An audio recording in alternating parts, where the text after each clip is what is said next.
তার দেহটা এতটাই বড় ছিল, আছে পাহাড় পর্বতের মতো উঁচু। আমরা তার কাছে পিঁপড়ার সমান হব। আমাদের শরীর বাকরুদ্ধ হয়ে গিয়েছে।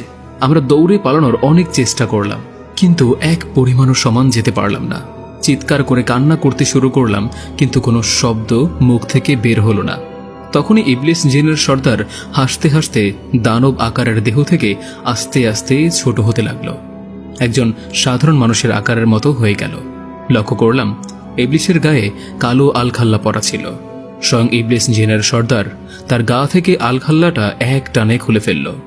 তার সারা শরীরে কালো কালো লোম ভরা ছিল, আর গা থেকে শিউলি ফুলের গন্ধ আসতে লাগলো। এতটাই তীব্র গন্ধ ছিল যে আমরা মাতাল হয়ে যাচ্ছি। চারদিকে প্রচণ্ড বেগে বাতাস বইতে শুরু করে। মনে হয় এখনই বাতাসে উড়ে নিয়ে যাবে কোনো এক দেশে। আশ্চর্য এক ব্যাপার হলো, আমাদের গায়ে কোনো বাতাস লাগে না। ইবলিস জিন প্রথম আমার দিকে তার লালসা ভরা উলঙ্গ শরীর নিয়ে এগিয়ে আসে।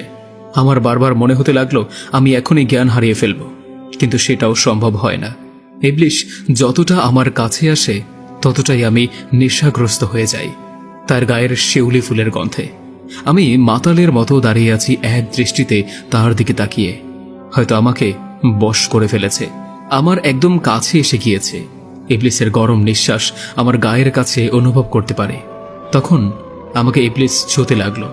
তখনই স্বয়ং ইবলিস জিনের সর্দার আমার থেকে অনেকটা দূরে ছিটকে পড়ে গেল, কারণ তখনও আমার কাছে জান্নান জিনের সর্দারের রক্ষা কবচ ছিল। ইবলিস জিন রেগে গিয়ে চিৎকার করে আবার আমার দিকে ছুটে আসতে লাগলো, আবারও ছিটকে পড়ে গেল অনেক দূরে। তখন ইবলিস বুঝতে পারল রক্ষা কবচের জন্য আমার কোনো ক্ষতি করতে পারবে না। তখন ইবলিস জিনের সর্দারের চোখ যায় তুলির ওপর, আর ওইদিকে 2 দিন হয়ে গিয়েছে হুজুর আবারও আমাদের বাড়িতে আসলো।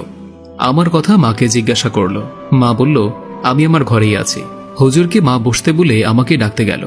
আমাকে ঘরে না পেয়ে মা চিৎকার করতে লাগলো। সবাই আমাদেরকে বাড়ির আশেপাশে খুঁজতে লাগলো। তখন হুজুর আকাশের দিকে তাকিয়ে বলল, হায় আল্লাহ, রক্ষা করো ওদের। এই বলে হুজুর বকুল গাছের দিকে দৌড়াতে লাগলো। হুজুর আকাশের দিকে তাকিয়ে দেখতে পেল এক জায়গায় অনেক কালো মেঘ জমাট বেঁধে রয়েছে। হুজুর বুঝতে পেরেছিল ওইখানেই খারাপ কিছু হতে আছে।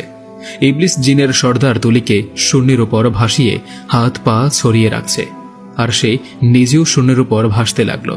তুলি অনেক চেষ্টা করেও হাত পা নাড়াতে পারছে না। হয়তো কোনো অদৃশ্য বাঁধন তুলির হাত পা বেঁধে রেখেছে। তুলির বুকের ওপর থেকে ওড়নাটা সরিয়ে লোভনীয় দৃষ্টিতে তুলির দেহ দেখতে লাগলো। হয়তো কোনো ক্ষুধার্ত বাঘ তার শিকার পেয়েছে। আস্তে